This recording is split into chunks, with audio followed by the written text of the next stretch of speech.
champion on board with Aprilia. 21st MotoGP pole position, his 42nd of his Grand Prix career. He's had to wait a long time for this initial one though at Aprilia. Philip Highland all the way back in 2024. Feels like an awful long time ago, doesn't it?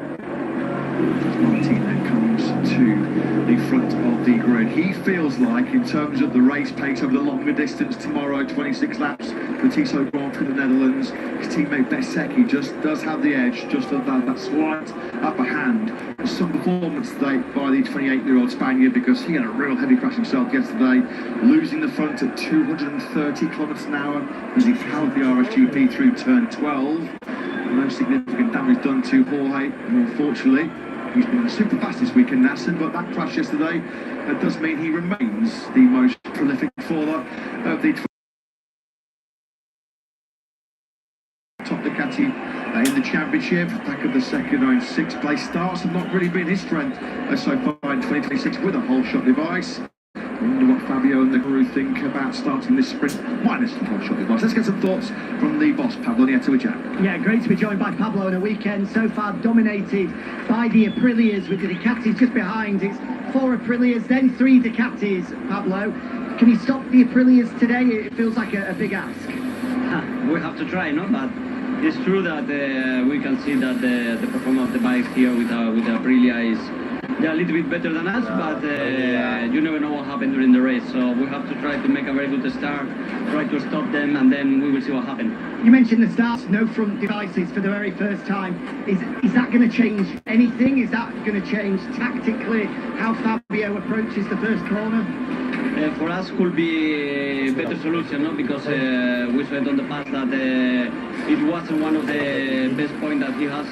So maybe this one is a little bit advanced for us, so we will try to make a little bit better, because always the first lap and the start from Dilla are not so good. So we will see what happens. Thanks, Pablo. Good luck. Thank you.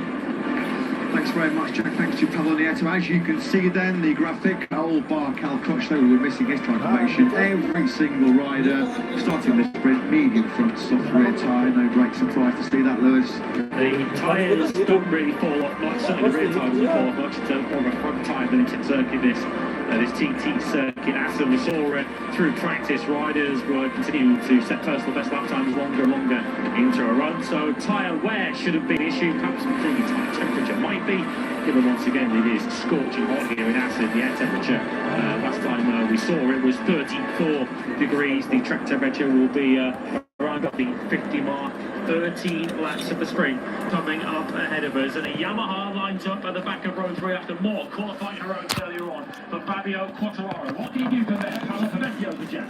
Yeah, Paolo Pavecchio up at the front end of the grid for the first time in a few Grand Prix. It's been a very tough period, but I imagine that was a bit of a relief to see Fabio fastest in Q1 up here at the sharp end. What can he now do in the sprint? Being realistic, I think if we can finish the race in the top 10 it will be a good result, but then is a race and it's going to be a short and close race. So as always we try to do, as always he does, pushing at the limit. Fabio's talent was obvious in qualifying. Do you think that Yamaha, being the top Japanese manufacturer, papers over the cracks ever so slightly? I think this is not really the race we want to do. Of course, we're looking to the top, but we also need to be humble and to understand the process we are in, just trying to work, and yeah, maybe also get some small satisfaction, knowing that this is just the initial part of the journey. Thanks, Paolo. Good luck. Thank you. Thanks, Jack. Thanks to Yamaha boss Paolo Pavecchio. That third row of the grid is a tasty one, isn't it? Led by reigning world champion Marc Marquez on the second time in red, and the second time as a factory Ducati rider. He's off the first 2 rows of the grid. The only time he's qualified lower on the factory distance speed. He was at the Indonesian Grand Prix last year. He qualified 9th, and we know what followed thereafter when Marc had a season-ending shoulder injury. Pedro Acosta on 8th place, and Fabio Quartararo qualifying inside the top 10 for only the 4th time so far in 2026. There will be fireworks, that's for sure, from that third row of the grid. Here's a top back Razgatioğlu, who's starting on the very back of the grid in 22nd place. The only way is forward for him. So we have for factory Aprilias first and third, for Trackhouse second and fourth. A potential victory challenge for both Baigora and Ralph Fernandez. Davide Brugger's with Jack. Davide, a brilliant Saturday morning for Trackhouse and Aprilia as a whole to have locked out the top 4 places. But as soon as we started focusing on it, my mind went to that now famous quote from Paolo Bonora asking for total respect. When you've got all 4 riders at the front, does it make you excited or nervous in equal measure? I think more excited because, I mean, it's great to see 4 Aprilia. I mean, it means it's nice to see because it means that Aprilia is doing a great job. A good job, of course. It's a big difference compare our race last year to the race this year, and this is shows how big step has been done in terms of development and improvement. So nice to see.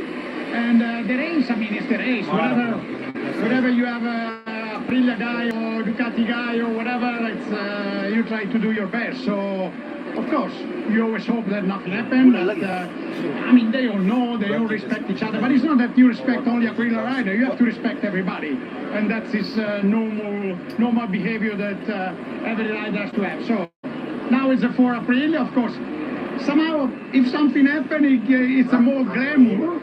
But it could happen with any rider around. So, I mean, let's see what we can do. We try to do our best. And, of course, starting in this position, you try to win a race. And hopefully, one of the Aprilia will win a race. And let's see, let's try.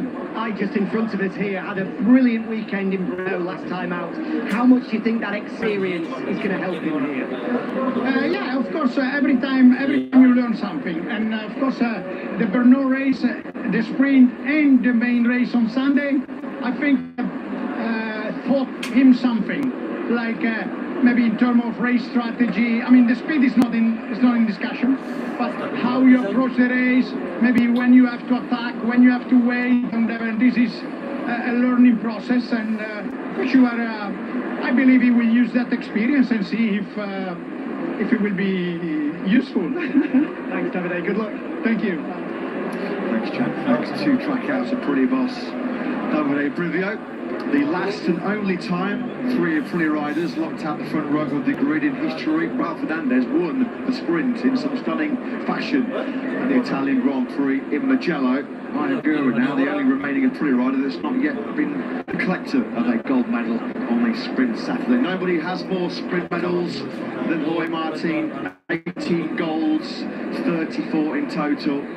He's so good, isn't he, in the short Saturday format is Jorge Martin. Well, perfect time to look at Pecco Bagnaia. We know how strong he is in Assen Grand Prix. Can he get the job done against this quartet of super fast Aprilias? And Marc Marquez coming from the third row of the grid. Let's get the thoughts of the Ducati boss, Davide Tardozzi with Jack. Yeah, let's focus on Pecco Bagnaia first, leading the Ducati charge against the Aprilias. Can he get in on the act? Can he stop this Aprilia domination? No, because we are aware about this situation, because we know that in a racetrack like here in Assen or next one in Silverstone, there is a bit of lack of grip, and they perform better than us in this situation. But anyway, you can't be really competitive every racetrack in 22 racetrack, and it's obvious that Aprilia did a fantastic job on the technical side, and they have 4 fast riders. So it's a situation that we perfectly know. On the other hand, for Mark, he spoke about it yesterday, but is this a weekend where he has to look big picture into the championship, with the Saxon ring to come, with the summer break after that? Is this a weekend where seeing 2 checkered flags is most important? I think that the checkered flag, as you said, and collecting points, whatever they are, is the most important thing. We are still not yet in the middle of the season, so looking forward to collect points and maybe facing some good racetrack for us, like you mentioned, and we'll see. Thanks, Davide. Good luck. Yeah, thanks Jack, thanks to Ducati boss Davide Tardozzi. You just get the feeling from lap 1 here yesterday morning. Marc Marquez kind of felt like that there was just maybe a little bit too much risk to really go all out attack. He knows, Davide Tardozzi just alluded to, their second half of the season, and there are some massive chances for Marc Marquez. Of course, the next one being the German Grand Prix Prix at the Saxon Ring. Although he has cashed in on sprint Saturdays, hasn't he, winning world champion, despite the fact that he has crashed out of one sprint in Le Mans. He didn't obviously then take part in the sprint, but nobody so far this season has scored more Saturday afternoon sprints than Drew Ducati start. It just shows how good he has been actually on Saturday afternoons. Marquez has taken 3 sprint wins this season, as you saw there. Several riders have taken more sprint points this season than Marco Bezzecchi. Of course, the bulk of the points handed out on Sundays, and Marco Bezzecchi has more Grand Prix Sunday victories than anyone else this season. But is there a bit of a mental sprint hurdle for Marco to climb here this afternoon? They're just getting some last minute instructions from his crew chief Giovanni Mattarola. Let's just go back down to Jack. It's felt like one of the hottest squad for the Netherlands we've ever had in history. There's been a fair few of them. How are we looking weather-wise at the moment? We've got the same in the lunch break, the maybe the wind was picking up ever so slightly. Yeah, the good news is that it has clouded over ever so slightly, and those searing temperatures of yesterday aren't here on the grid, which is excellent news for all of us that want to see some kind of a race here, because there was a big fear yesterday if we were getting temperatures upwards of 35, 36 degrees, then front tyre temperature was going to be such a key point. It was going to be very difficult to see too many moves happening in the latter stages of the race, but with this cloud cover, with the temperature dropping ever so slightly, I think that is definitely going to play into the hands of those that might not be able to get the start. There's an opportunity to attack here, hopefully. Yeah, thanks very much, Jack. Yeah, I think we're all enjoying these relatively slightly cooler conditions, because it was a sauna here, it was an oven here in the northeast Netherlands yesterday. Ambient temperatures that were not shy, far too shy of 40 degrees. We just saw there Alex Marquez, second in the sprint he was here last year. That was, though, from the front row of the grid. He's got a harder challenge this afternoon to repeat that brilliance. The message from Gresini Ducati is going to be for Alex: keep it clean, stay out of trouble, make sure you see checker flag, just get some race mileage under his belt, which he's not had since that Catalan Grand Prix. Well, Aprilia have been so dominant. They've reigned supreme so far here in the Grand Prix of the Netherlands. Top 4 on the grid for the first time in history. It's going to cause Paladin or a Jack. Yeah, we've now just less than 5